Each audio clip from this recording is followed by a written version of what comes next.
Can you, Joby, can you do me a favor? No, they are in the breakfast table. Tell them we have seats for them in front. Okay? I will reserve the best lesson for them. Pare, magpunta mo na dito. Kasi, alam mo na. Pakipunta mo na. Close.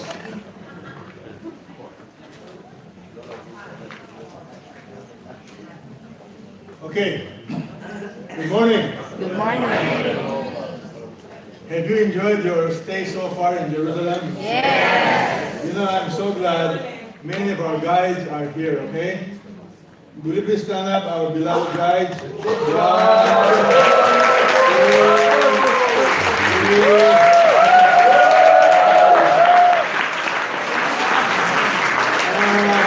the other two that... Oh, my friend Marcus is here. So who is the last one? We will penalize him. $3. No, with a new rule now. If you are late, $1. If you miss the meeting, only $10. Fair. Is she coming?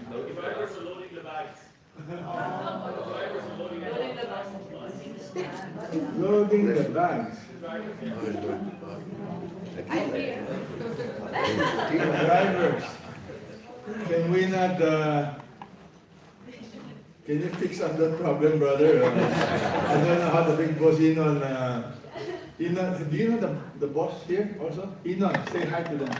And, Inon's boss. And I heard Inon's wife better than him is here.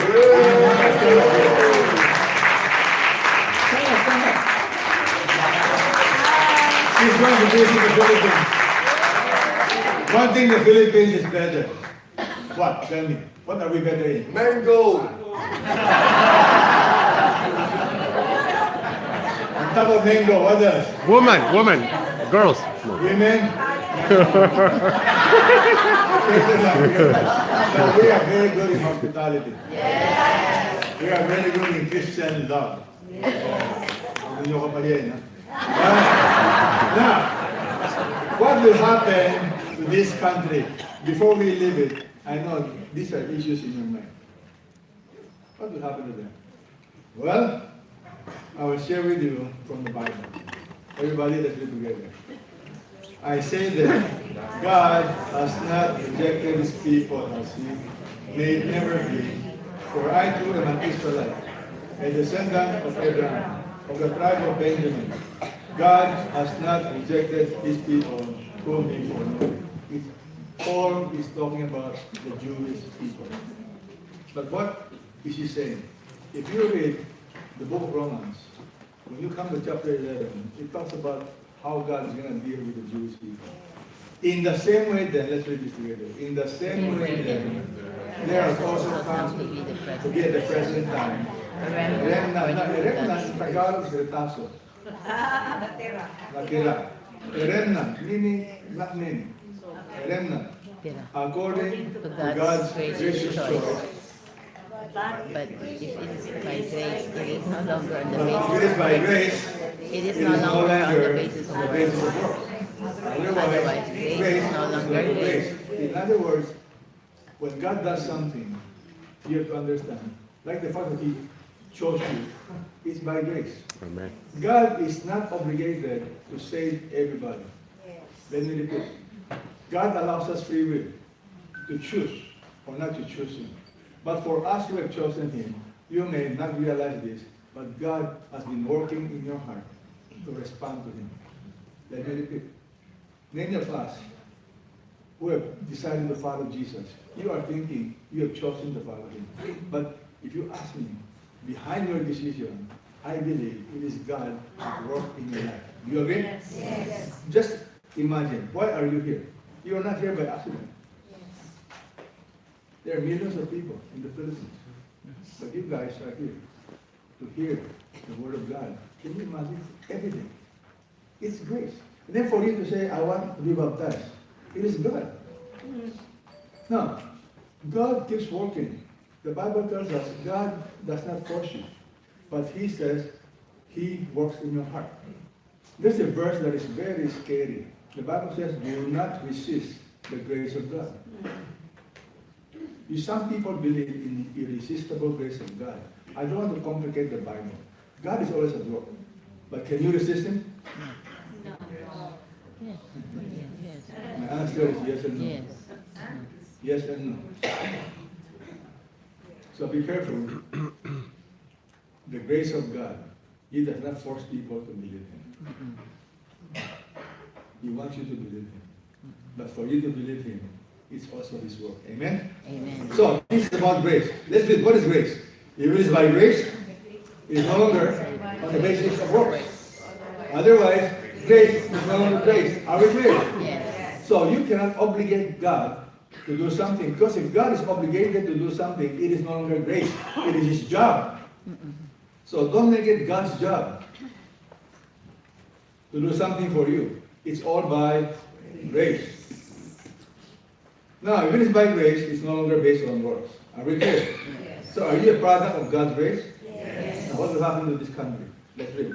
I do not want you, brethren, to be uninformed of this mystery. Mystery is something that we don't fully understand now, but it will be made known. So that you will not be wise in your own estimation. Everybody read. The partial The hardening partial hardening has happened to Israel until the until the fullness of the Gentiles has come in. Notice, Israel, there's a partial hardening of the heart.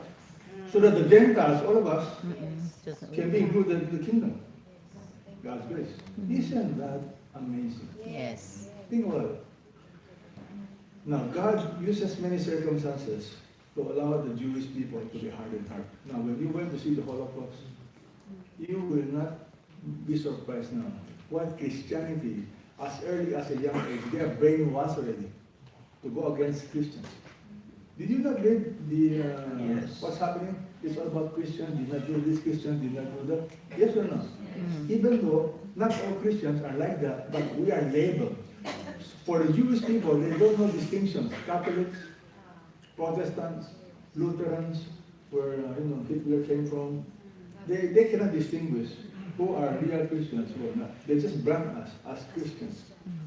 And my point is, some of you are also discouraged by Christians. So do not look at people. You got to look at God. That's why our series in these 2 weeks is Truth Matters. Say it with me. Truth matters. So the Bible tells us, you got to know the truth. Study the truth. I was watching Fox News a little last night. This guy, Abdul Murray. Have you heard of Abdul Murray? Yeah, he came to the Philippines. He's coming this January. He's a Muslim all his life. Then he began to seek after God for 9 years. In his testimony in Fox News, he said, I began to study different religions. He said, because we all grow up with confirmation bias. What is confirmation bias? Confirmation bias is something that if you grow up with, you have a tendency to make everything you see conform with your belief system. You interpret everything. Let's clap for Farid. Yes, come here. Okay, that's right. All right. So, now my friends from Israel are here. We can continue the Bible study. Let's welcome them, right? Okay. Everybody. Okay, thank you. Everybody, what is the Bible saying? So, look, so all Israel Will be will be saved. Someday they will be saved. Just as it is written, the Old Testament, the deliverer will come from Zion.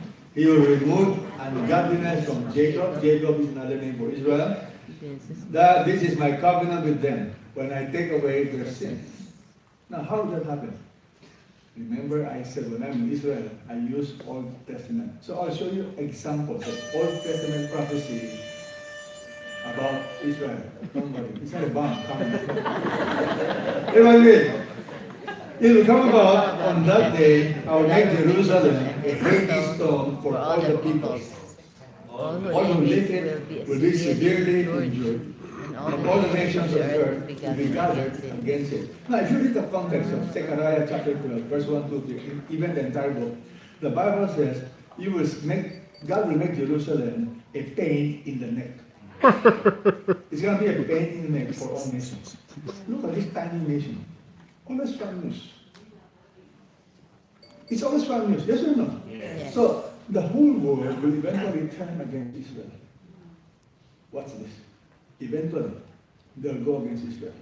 In fact, the supporters of Israel is getting less and less. The only few nations that support Israel today is America. But look at the American liberal Democrats.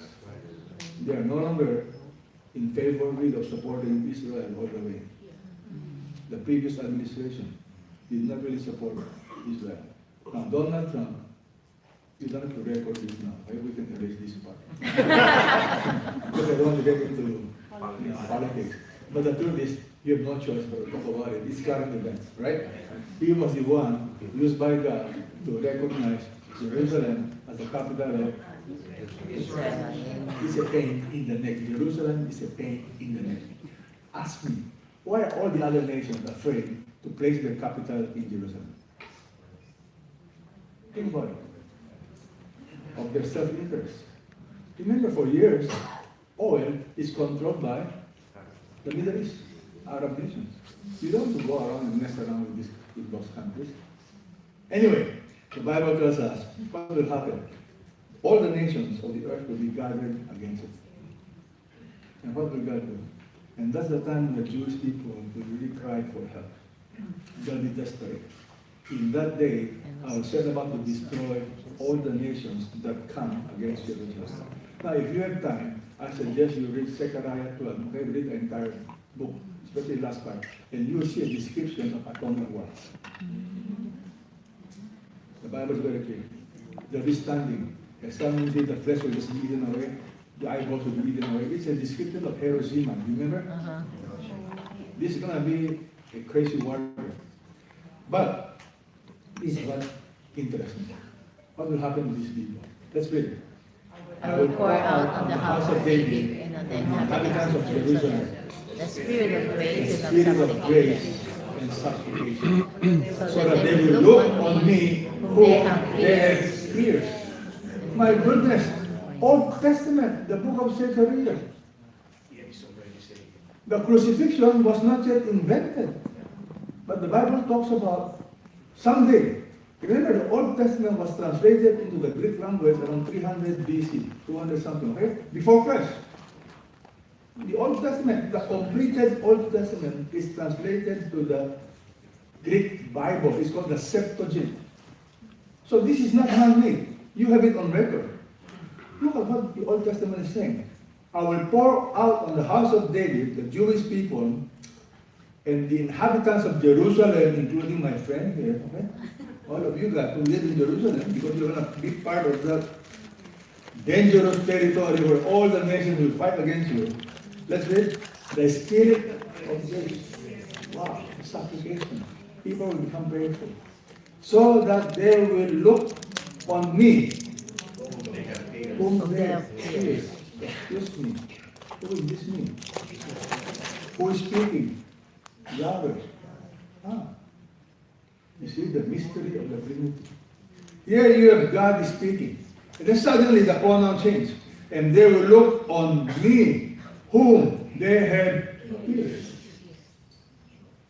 Now, when you read the Bible, you look at those small words, but they're very meaningful. They will mourn for him, as one mourns for an only son. They will weep bitterly over him, like the bitter weeping. You know why they will weep? They discover this is Jesus. And that's why the only marks that you will see Jesus, the only wound that is not going to be healed, but there will be a mark, the nail-pierced hand, the side, and the foot.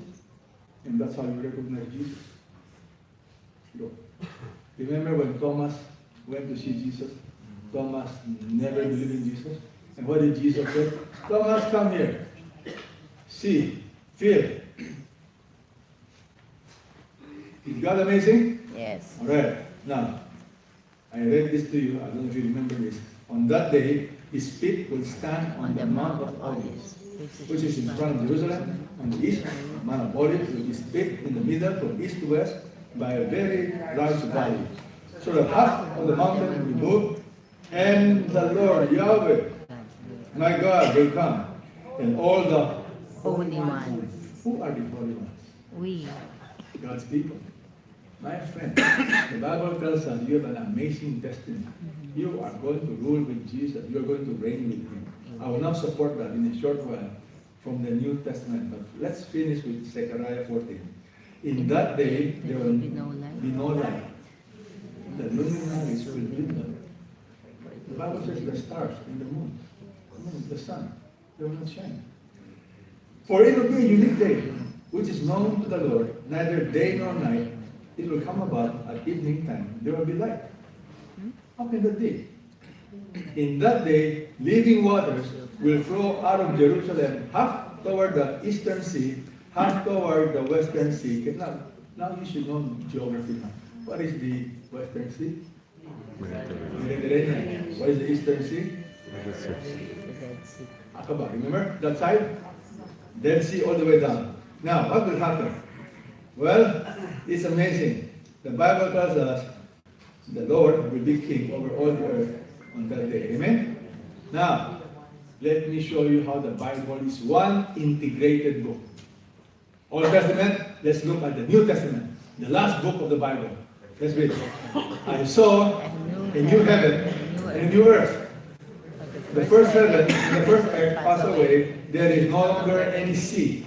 And I saw the holy city. Wow! New Jerusalem, coming down out of heaven from God, made ready as a bride adorned for her husband. The Bible tells us someday there's going to be a new heaven and a new earth. All your heartaches, all your pain. I know some of you, people have been doing something bad against you. There's no justice. You feel like you've been cheated. Well, here is the good news. What is the good news? Everybody, let's continue reading. I heard a loud voice from the throne. Behold, the tabernacle of God is among men. He will dwell among them. There shall be His people, and God Himself will be among them. You know why people look forward to heaven? Because God is very present. If you don't like God now, you don't want to spend time with Him, what makes you think you'll enjoy heaven? The evidence of a true Christian, I'm not going to talk about religion, because there are many religious people all over the world, all kinds of people calling themselves Christians. But there has to be evidence. And the evidence is, you love the Lord. You know Him. You want to spend time with Him. If you say you know Him, you're a Christian, according to Jesus, but there's no fruit. That's where the original fake news came. The Bible is very clear. The tabernacle of God, in the Old Testament, what is the tabernacle of God? Remember? That amazing small structure? How you enter God? Remember? Because God is supposed to be there as a representative. Yes. Well, the Bible tells us the tabernacle of God is not going to be right with us. Today, where's the tabernacle of God? Us. It's in the heart. Amen? But let's read. Everybody, I love this verse.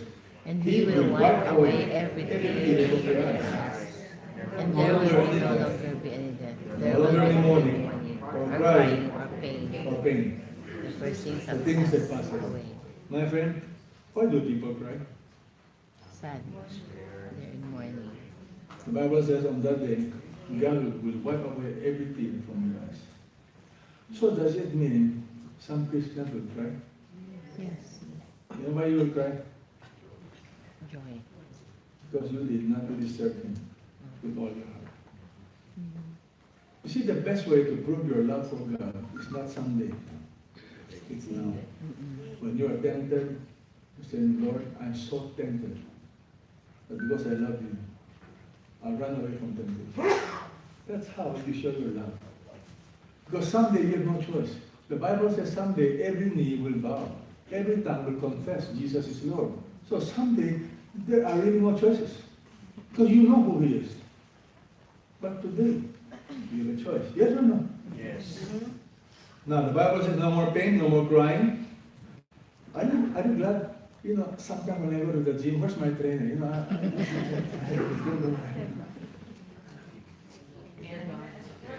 brother, will you please stand up? Look at that man.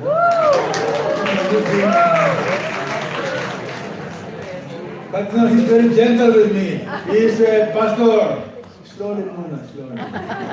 You know what? When you get older, you have shoulder pain, pain. Praise God, I don't have pain, okay? Praise God, no, seriously, I don't have pain. But the truth is, you will have pain, you have mourning, you have crying, you have sickness. That's what people pray. Disappointment. But I praise God. Someday, everything will be new, including Jerusalem. Jerusalem will be made new. A new Jerusalem. I love this. He will sit on the throne and say, everybody, I'm making all things new. You know why this is meaningful to me? Because when my mother passed away, the pastor who spoke, he used this verse. He said, everything will be made new. Let's read this. He said, it is done.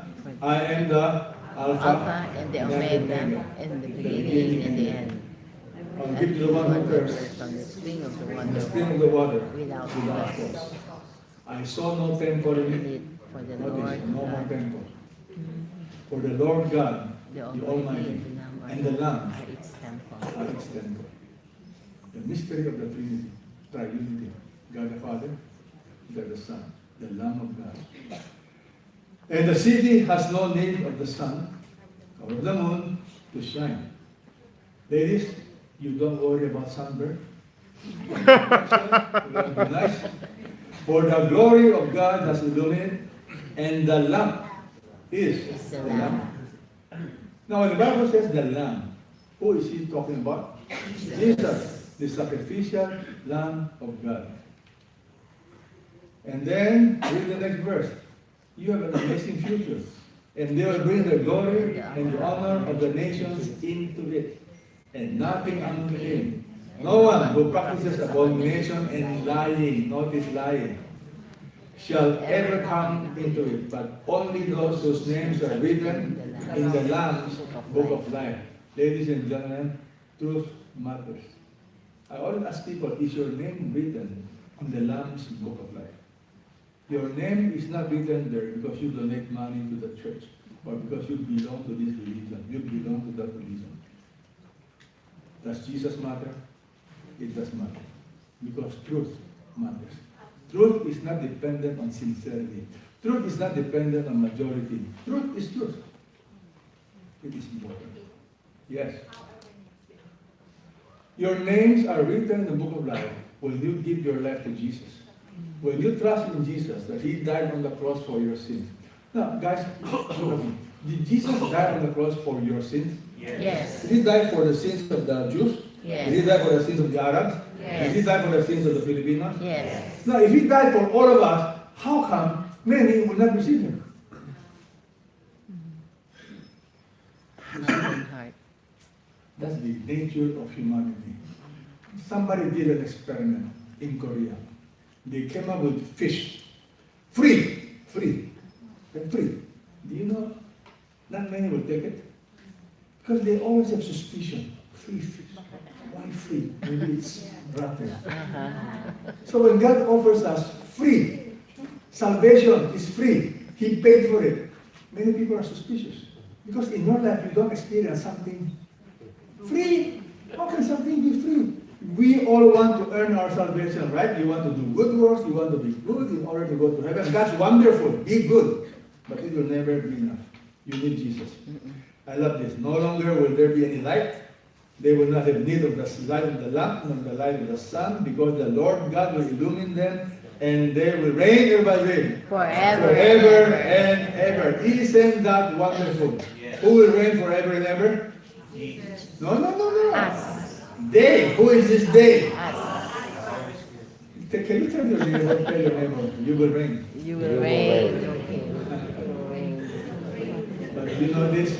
You read the entire book of Revelation, the entire Bible. Many are called.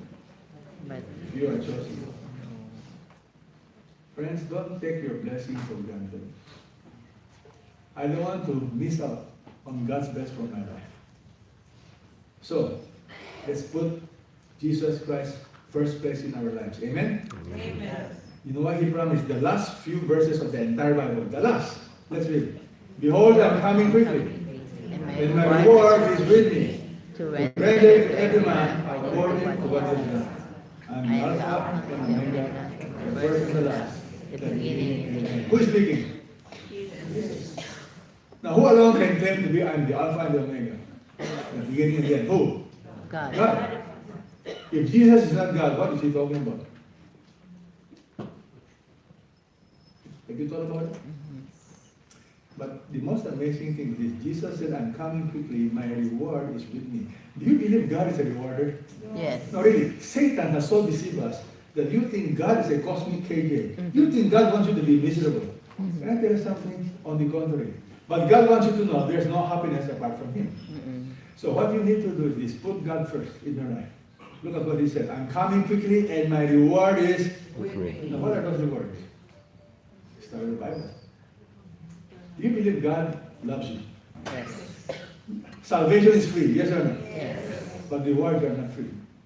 Rewards are something you do. Salvation is free. You can earn it. But rewards are different. Rewards are things you have done in faithfulness in serving the Lord. That's very clear in the Bible. So, my friend, don't think your labor is in vain. It's not in vain. The smallest cup of water you give to the smallest person, according to Jesus, it will not be forgotten. So, the lesson today, just one word. Life is about choices, okay? It is about choices. Be filled with the Spirit. You must be controlled by the Holy Spirit. Because you know what? Christian life is impossible. You cannot live it in your own power. So, I want you to have this mindset. Everybody read. Choices have consequences. One more time. Choices have consequences. You are free to choose, but you are not free to escape the consequences of your decisions. Remember the story of this young boy? He went to the Empire State Building. He wanted to jump. And somebody told him, don't jump. Why not? There's a law of gravity. What is the law of gravity? I don't believe in the law of gravity. I don't understand the law of gravity. I want to jump. You know, that boy is free to jump or not to jump. But the moment he jumps, he is no longer free to escape the consequences of his decision. And he will discover the law of gravity sooner or later. That's the law of gravity, my friend. My friend, you are free to choose. To believe or not to believe. But you are not free to escape the consequences of those choices. One of the greatest lies that we do is we think your choices does not matter. That's why I tell parents, don't spoil your children. If they forget to bring their lunch box, allow them to be hungry. Teach them life has consequences. It's about choices. But the problem in the Philippines is this. The rich and powerful have a tendency to get away from the consequences of their decisions. Yes or no? So children grow up thinking they're above the law. My friend, that is not true. Life is about choices. Choices have consequences. The only problem is this. They don't understand this amazing truth. Let's read. Do not be deceived. God is not mocked. Whatever man sows, that he will also reap. You know, when you plant banana, what will you harvest? Bananas. When you plant coconut, what will you harvest? Coconut. You guys are smart. Now, how long does it take to harvest coconut from a coconut tree? You see, sometimes you make choices, but the consequences takes a lot of time. You are telling me it takes, the modern coconut tree is 5 years. Traditionally, it's 10 years. Wow. My friend, a pilot that drives an airplane that's 1 degree off will not notice the consequences if he's only flying for 100 kilometers. Because after 100 kilometers, 1 degree off is only 1 kilometer. So he can see, okay, I missed the airfield. But when that pilot travels for 1,000 kilometers, 10,000 kilometers. By the time he discovers he's lost, he would have run out of fuel. And it happened. 1 degree off. If your life is 1 degree off, you don't see the consequences now. You may not see it 5 years from now. But it's going to impact your life someday. Everybody, will you read this? You are free to choose, but you are free to escape the consequences of your decisions. So I just like all of you guys. Like when I'm speaking, I always tell people, God has given me the privilege of speaking to lots of people, all over the world. I tell them, as I'm speaking, you are free to listen or not to listen. You are free to believe or not to believe. Yes or no? Yes. You are free. But you're not free to escape the consequences. I've been through a lot. I've seen a lot of marriages. I warned them. What you're doing is not good. You're going to suffer consequences. I've seen families, they break up. But I predicted it 20 years ago. I already told them, you're headed for disaster. One of my blessings is I have the blessing of history. Because CCF has been, what, 35 years already? I've seen. In the beginning, you don't follow the Bible, you're going to make the decision. I said, you're free to choose. But there are consequences. And I feel sad for them. I cry for them. Because those consequences are unnecessary. You break up your family. Your children turn out to be problematic. Because when they were young, you do not follow biblical principles. And that's why it's very important for you to understand. Everybody, why do we need the spirited life? Why do you need to be controlled by the Holy Spirit? Everybody read. You will receive power when the Holy Holy Spirit Spirit has has come come upon upon you. you. And you shall be my witnesses. Folks, you don't need power. I cannot live the Christian life in my own power. Really. I tell my wife, my witnesses. That's why I praise God. The Holy Spirit helps me overcome temptation. Apart from the Holy Spirit, I'm a basket case. Everybody, you know why you need the Holy Spirit? Everybody did this. And the disciples were continually filled with joy. And the Holy Spirit. Notice, how do you know you're controlled by the Holy Spirit? You have joy. You have joy. No, listen to me. You guys have joy? Yes. You see, Christians, you ought to be the most joyful people in the world. You owe it to the world to be joyful. Because you have every reason to be joyful. You have Christ. Are you joyful? Yes. You know you're forcing yourself to smile. Friends, you know, I teach my grandchildren, I teach my children, in our family, it's predictably happy. You come to our family, it's predictably joyful. You know why? Because throughout our lives, we have learned to count our blessings because of the Lord. If you don't teach that, controlled by the Holy Spirit, you always focus on the negative. Many families are not Christ-centered. That's why their children grow up and they don't want to be Christian. You know why? Why would I want to be a Christian? My father is always angry. They're always fighting. Look at your own life. Are you controlled by the Holy Spirit? For the next few days, I'm going to focus on how are you controlled by the Spirit of God. So the best way, since we are drivers here, drivers, my friend, I will show you where you are today. You see, there are three kinds of people. Okay? The first one is a natural man who is driving his life. Himself. Is he smiling or is he sad? Anytime you control your own life, I guarantee you, you don't have real joy. Where is Jesus Christ? Outside. That's a natural man. Once upon a time, you and I are born like this. We are in charge of our own lives. Amen? Yes.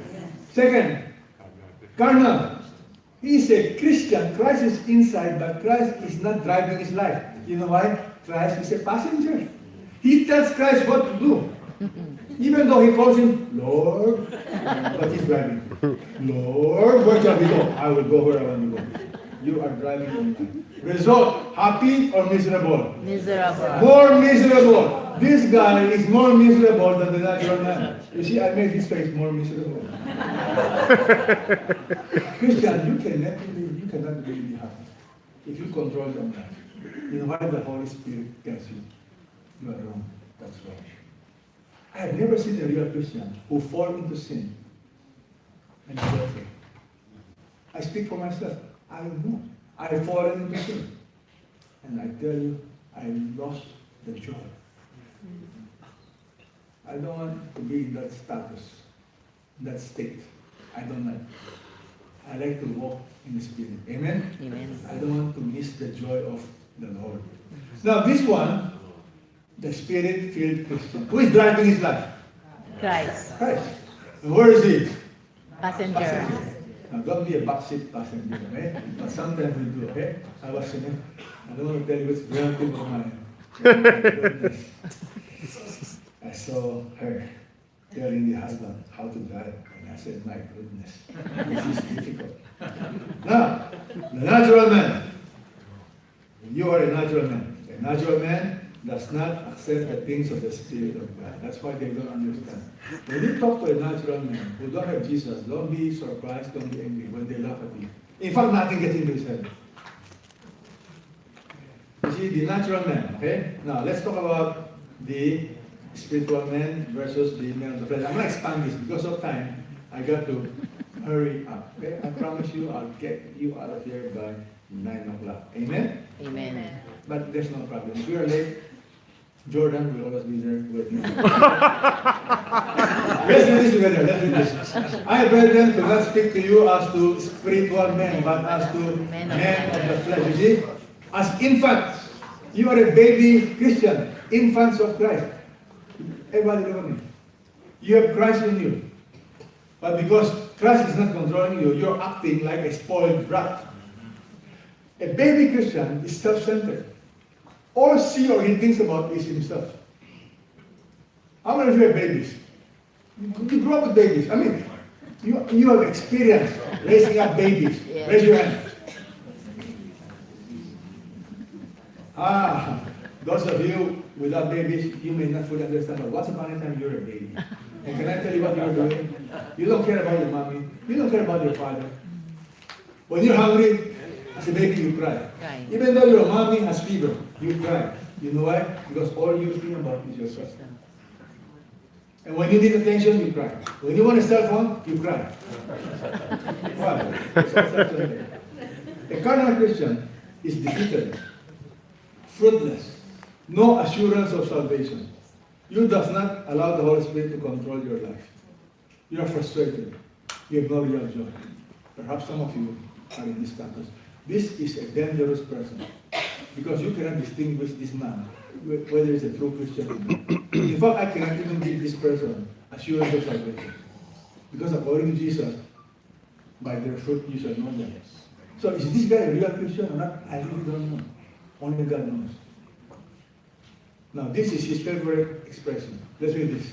For what What I'm doing, I do not I don't understand. For I am not practicing. And But I will I am not practicing what I like to do, but I am doing the very thing I hate. For the good the good I that want, I do not do. do. But I practice it. But I practice the very evil I do not want. Is this familiar? Yes. Paul. Hallelujah. Welcome to the club. There's a struggle. So he got so frustrated. He said, wretched man that I am. I'm so miserable. Who will set me free from this body of death? Who will set me free? The answer, join a religion. Oh, no. It says, thanks be to God through Christ our Lord. Christ Jesus. So what's the answer? Jesus. So Jesus can set you free. What is the next verse after Romans 7:25? What is the next verse? 26. Romans 26, 7, No, no, no. 26.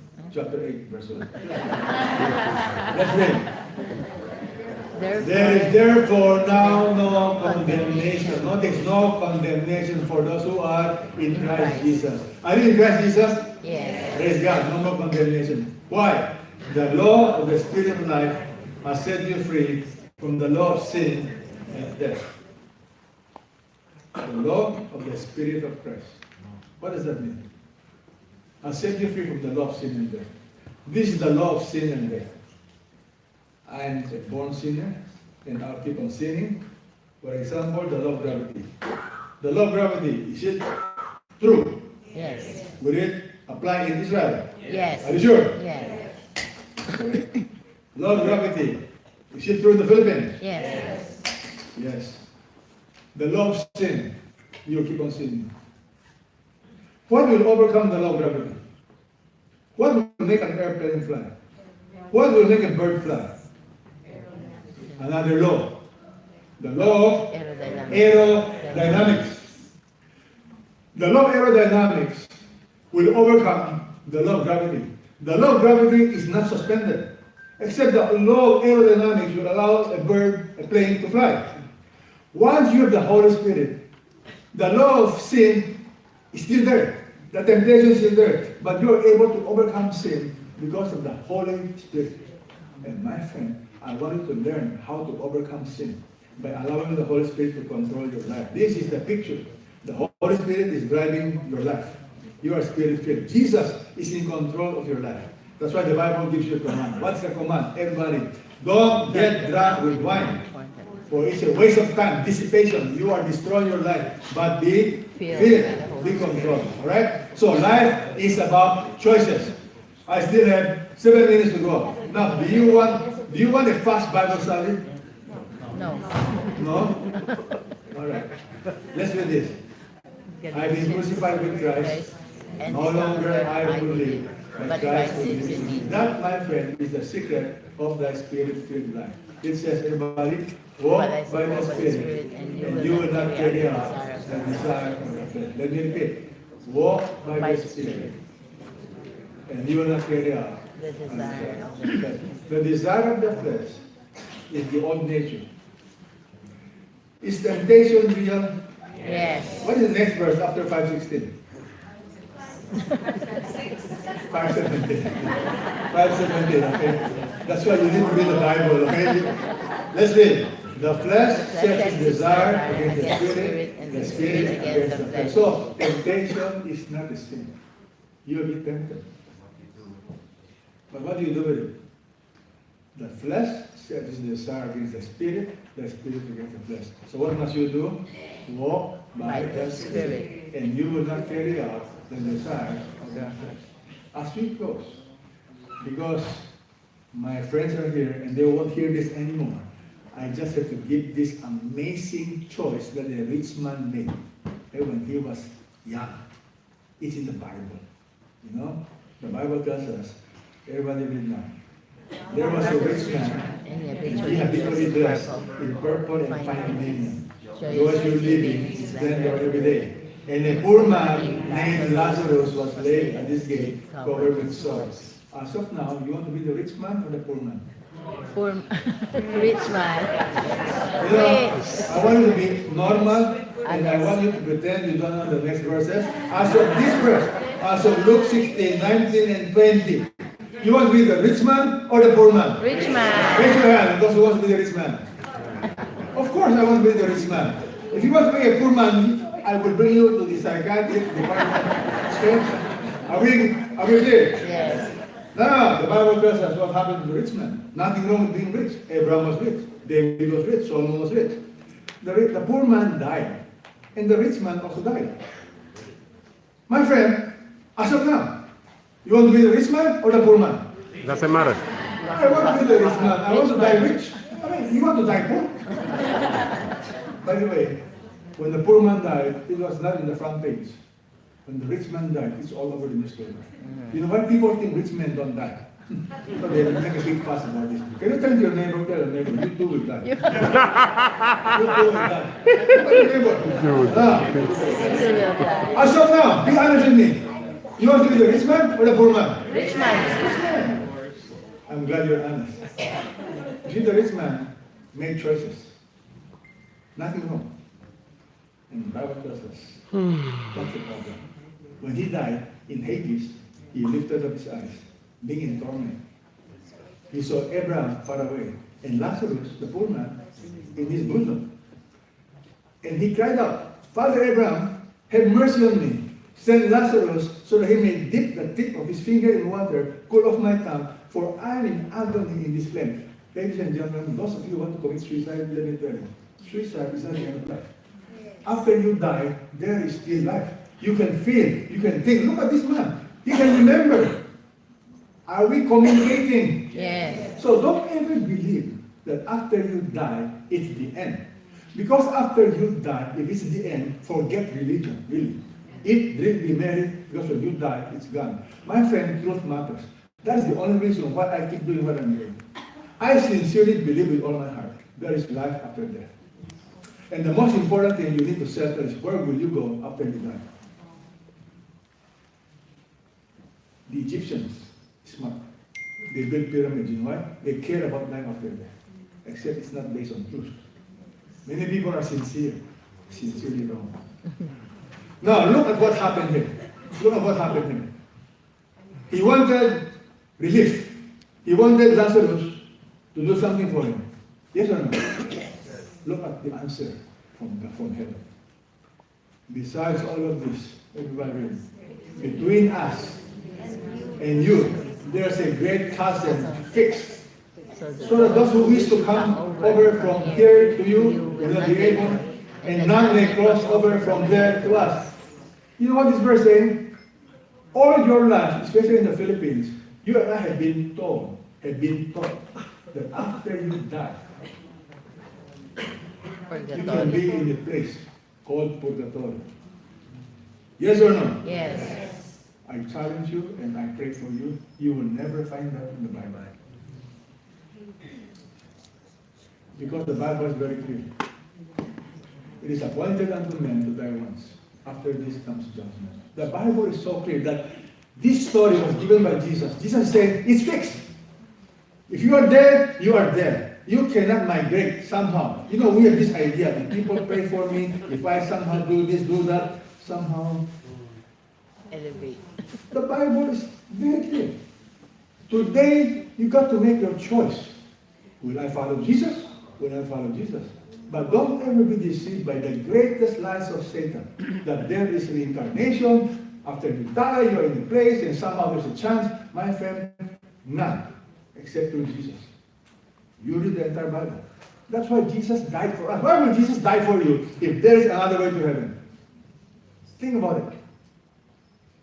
If there is another way to heaven, Jesus died a stupid death. And if there's no other way, he loves you. That's why he died on the cross to pay for your sins. You know, this rich man suddenly changed. Then I beg you, send him to my father's house. I have 5 brothers. Warn them. You see, a rich man will suddenly develop compassion if he knows reality. Why do you think your friend keeps inviting you to CCL? Why do you think your friends keep bothering you? Please, attend Bible study. It's because they love you. And I know some of you are irritated. I was irritated because people keep inviting me. And I keep saying, no, no, no. And one day, the Lord touched my heart. And look at what I'm doing now. I'm teaching the Bible, but my style is different. I don't force people. You know, as we close, let's read this verse together. The thief comes only to steal and kill. But Jesus said, I came that he may have life, and have it what? Abundant. Now, let me ask you a question. Why would you not surrender your life to Jesus? Can I tell you? Number 1, ignorance. Nobody ever told you he loves you. Number 2, your pride. You are so proud. And number 3, you don't want to change your life. You want to keep on living a lifestyle of sin. These are the possible reasons. But I don't know about you. Life is about choices. You are free to choose. Yes. But you are not free to escape. Now, before I close in prayer, you want to see a video? Yes. Because Satella has given us a wonderful video. You know what? Let me close in prayer first. Because once we see that movie, you will see yourself and you forget about God. Okay?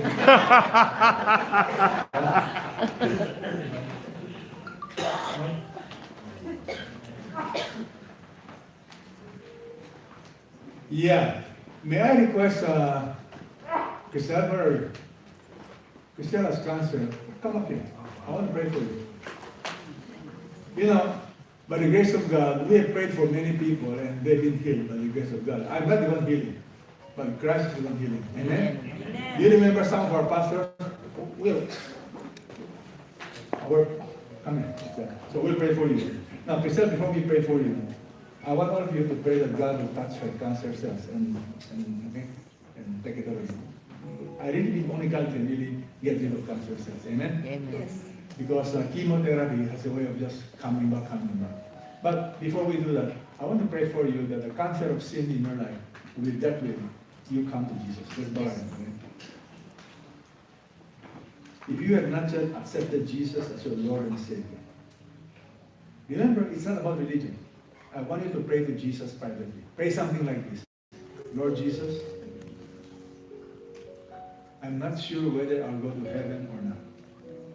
But I want to be sure. This morning, I surrender to you my life, Jesus. Will you come into my heart? Be my Lord. Be my Savior, Jesus. I accept your gift of forgiveness. I accept your gift of eternal life. I don't want to be like that rich man who never thought of eternity, who never thought of life after death. Lord, I pray for everybody here that we will prepare for the next life by following you today, by trusting you. So Lord Jesus, by grace, we accept your gift. And now we pray for our sister Crystal. Lord, I thank you that you are the great healer and you are the great physician. Nothing is impossible with you. So by your command and by your word, we now pray in the name of the Lord Jesus Christ. I command the cancer cells, we command cancer cells, leave Crystal's body. And Lord Jesus, will you heal her completely? For your glory, for your honor.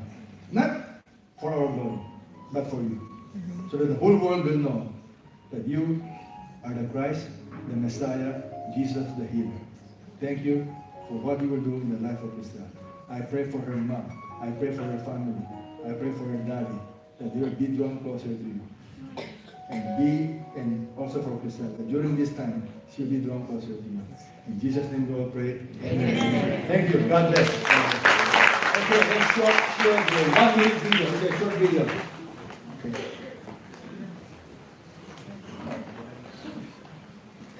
Where's the video? Okay. And then we will show our appreciation to all our. Yes. Okay? Yes.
Okay, turn on the light, please. Where are the drivers? Sahel, you need to be the driver. Go on. Well, Okay na, sa mga guide natin, 2,800 na $2. Okay? So, let's praise God for Michael.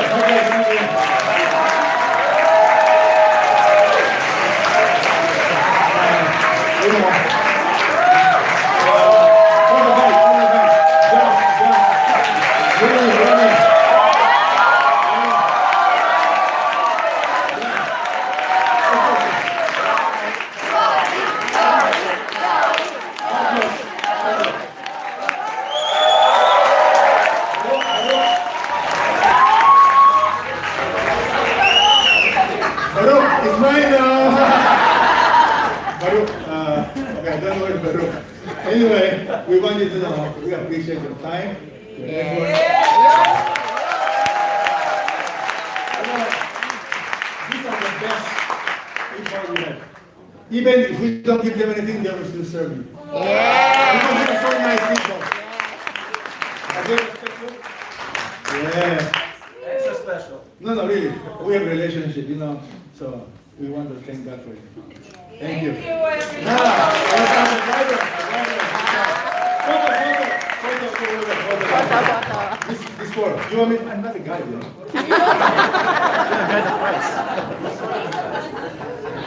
Where's Madame? Madame.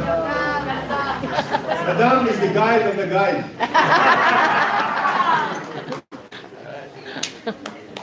One, two, three. Again, one, two, three.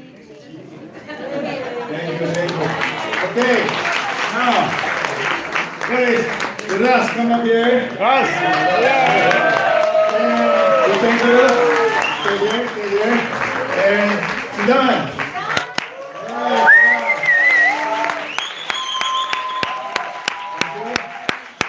Amen.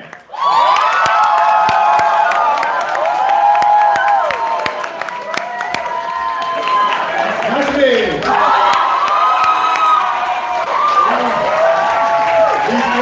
We prayed for Nasri's back before. He's back. But praise God. Nasri, thank you. Ali. Okay. Picture again. Madam. Our madam. One, two, three. Again, one. Sila, 106,000. Isang libo.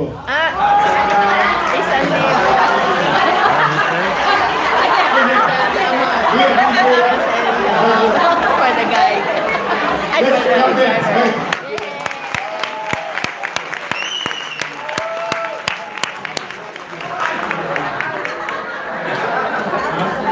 Okay, let's pray for one of them. Angels will need to pray for one of them. You know why? They are, even though they are, how do they call you here? You are Chauffeur. Israelites, right? But you are Arab Muslims, but we are also brothers, you know? And we pray that we all come together to know Jesus, so we see each other in heaven. Because Jesus is from the Middle East. Jesus is not from the West. Not from Philippines. Jesus is our friend, you know? From Nazareth. I know. Lord, I pray for all our friends here, the drivers, that you will bless them, their families, and really protect them as they do their work. Amen. Lord, really make yourself real in their lives. I know you love them. You love all of us. In Jesus' name we pray. Amen.